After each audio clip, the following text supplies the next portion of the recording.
ಇನ್ನು ಈ ಪಟ್ಟದ ಫೈಟ್ ನಡುವೆ ಡಿಸಿಎಂ ಡಿಕೆ ಫುಲ್ ಆಕ್ಟಿವ್ ಆಗಿರುವಂತೆ ಕಂಡು ಬರ್ತಾ ಇದೆ. ಯಾಕಂದ್ರೆ ದೆಹಲಿ ದಂಡಯಾತ್ರೆ ನಡೆಸ್ತಾ ಇದ್ದಾರೆ, ಅಲ್ಲಿ ಒಂದಷ್ಟು ಜನ ನಾಯಕರನ್ನ ಭೇಟಿ ಆಗ್ತಾ ಇದ್ದಾರೆ. ಸುರ್ಜೇವಾಲಾ, ಕೆ.ಸಿ. ವೇಣುಗೋಪಾಲ್ ಇವರೆಲ್ಲರನ್ನು ಕೂಡ ಭೇಟಿಯಾಗಿ ರಾಜ್ಯದ ಬೆಳವಣಿಗೆಗಳ ಬಗ್ಗೆ ವರದಿ ನೀಡ್ತಾ ಇದ್ದಾರೆ. ವರಿಷ್ಠ ನಾಯಕರನ್ನ ಭೇಟಿಯಾಗಿ ಏನ್ ನಡೀತಾ ಇದೆ ರಾಜ್ಯದಲ್ಲಿ, ಬೆಳವಣಿಗೆಗಳೇನಾಗ್ತಾ ಇದೆ, ಪಕ್ಷದ ಆಂತರಿಕ ಬೆಳವಣಿಗೆಗಳು ಏನಿದೆ, ಈ ಎಲ್ಲದ್ರ ಬಗ್ಗೆನೂ ಕೂಡ ರಿಪೋರ್ಟ್ ಕೊಡ್ತಾ ಇದ್ದಾರೆ. ಜೊತೆಗೆ ಸಾಮೂಹಿಕ ನಾಯಕತ್ವದ ಜಪ ಹಾಗೆ ಸಚಿವರುಗಳಿಗೆ ಬಿಗ್ ಟಾಸ್ಕ್ ಅನ್ನ ಕೊಡುವ ನಿಟ್ಟಿನಲ್ಲೂ ಕೂಡ ಚರ್ಚೆಗಳಾಗ್ತಾ ಇವೆ.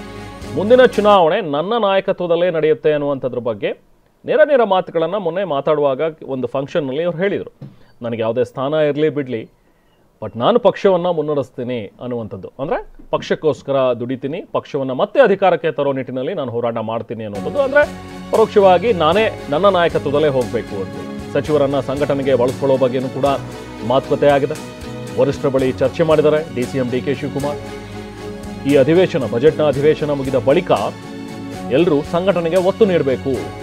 ಇನ್ನೇನು ನೆಕ್ಸ್ಟ್ ಜಿಲ್ಲಾ ಪಂಚಾಯತಿ, ತಾಲೂಕು ಪಂಚಾಯತಿ ಚುನಾವಣೆಗಳಿವೆ, ಅದಕ್ಕೆ ತಯಾರಿಗಳನ್ನು ಮಾಡ್ಕೋಬೇಕಾಗತ್ತೆ. ಸಚಿವರು ಇಲಾಖೆಯ ಜವಾಬ್ದಾರಿಗಳ ಜೊತೆಗೇನೆ ಪಕ್ಷ ಸಂಘಟನೆ ಕಡೆ ಕೂಡ ಗಮನ ಹರಿಸಬೇಕು.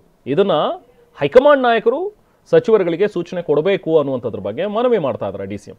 ಸಚಿವರಿಗೆ ಟಾಸ್ಕ್ ಕೊಡೋ ಬಗ್ಗೆ ವರಿಷ್ಠರಿಗೆ ಡಿಕೆ ವಿವರಣೆಯನ್ನು ಕೊಟ್ಟಿದ್ದಾರೆ. ಮಾರ್ಚ್ 1ನೇ ತಾರೀಕು ಇಲ್ಲಿ ಕಲಬುರಗಿಯಲ್ಲಿ ಖರ್ಗೆ ಅವರನ್ನ ಕೂಡ, ಮಲ್ಲಿಕಾರ್ಜುನ ಖರ್ಗೆ ಅವರನ್ನ ಡಿಸಿಎಂ ಡಿ ಕೆ ಶಿವಕುಮಾರ್ ಭೇಟಿಯಾಗಲಿಕ್ಕಿದ್ದಾರೆ. ಆ ಮೂಲಕ ನೆಕ್ಸ್ಟ್ ಪಕ್ಷವನ್ನು ಹೇಗೆ ಬಲಪಡಿಸಬೇಕು, ಜೊತೆಗೆ ಮುಂಬರುವಂತಹ ಜಿಲ್ಲಾ ಪಂಚಾಯತಿ, ತಾಲೂಕು ಪಂಚಾಯತಿ ಚುನಾವಣೆಗಳು, ಅದರಲ್ಲಿ ಕಾಂಗ್ರೆಸ್ಸನ್ನು ಬಲಪಡಿಸುವಂಥದ್ದು, ಹಾಗೆ ಮುಂದಿನ ಎಲೆಕ್ಷನ್ನಲ್ಲೂ ಕೂಡ ತನ್ನ ನಾಯಕತ್ವದಲ್ಲೇ ಹೋಗೋ ರೀತಿಯಲ್ಲಿ ಮಾಡ್ಕೊಳ್ಳೋದು, ಇದೆಲ್ಲವೂ ಕೂಡ game plan D K Shivakumar ಹೆಣೆದಿದ್ದಾರೆ. ಇನ್ನು ಕಾಂಗ್ರೆಸ್ನಲ್ಲಿ ಪವರ್ ಪಾಲಿಟಿಕ್ಸ್ ಜೋರಾಗ್ತಾ ಇದೆ. ಬಹುಮತದ ಸರ್ಕಾರದಲ್ಲಿ ಅಧಿಕಾರದ ಜಪ ತಪ ಹೆಚ್ಚಾಗಿ ಕೇಳಿ ಬರ್ತಾ ಇದೆ. ಕಾಂಗ್ರೆಸ್ನಲ್ಲಿ ಈ ಪವರ್ ಪಾಲಿಟಿಕ್ಸ್ ಇನ್ನೂ ಕೂಡ ನಿಲ್ಲುವ ಲಕ್ಷಣಗಳಿಲ್ಲ. ಮುಖ್ಯಮಂತ್ರಿ ಕುರ್ಚಿಯ ಮೇಲೆ ಕೆಲವರು ಕಣ್ಣಿಟ್ಟಿರುವಂಥದ್ದು ಸ್ಪಷ್ಟವಾಗಿ ಗೋಚರಿಸ್ತಾ ಇದ್ದಾರೆ.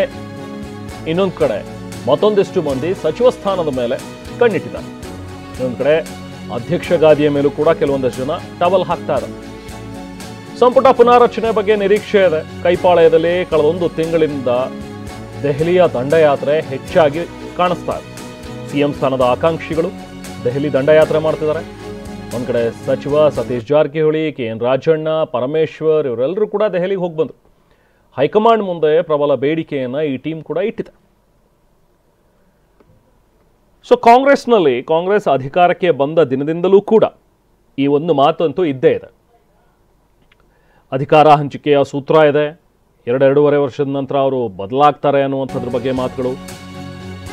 ಸೊ ಈಗ ಕಾಲ ಸನ್ನಿಹಿತವಾಗ್ತಾ ಇದೆ, ಬದಲಾವಣೆ ಆಗಬೇಕು ಅನ್ನುವಂಥದ್ರ ಬಗ್ಗೆ ಕೂಡ ಒಂದಷ್ಟು ಚರ್ಚೆಗಳು.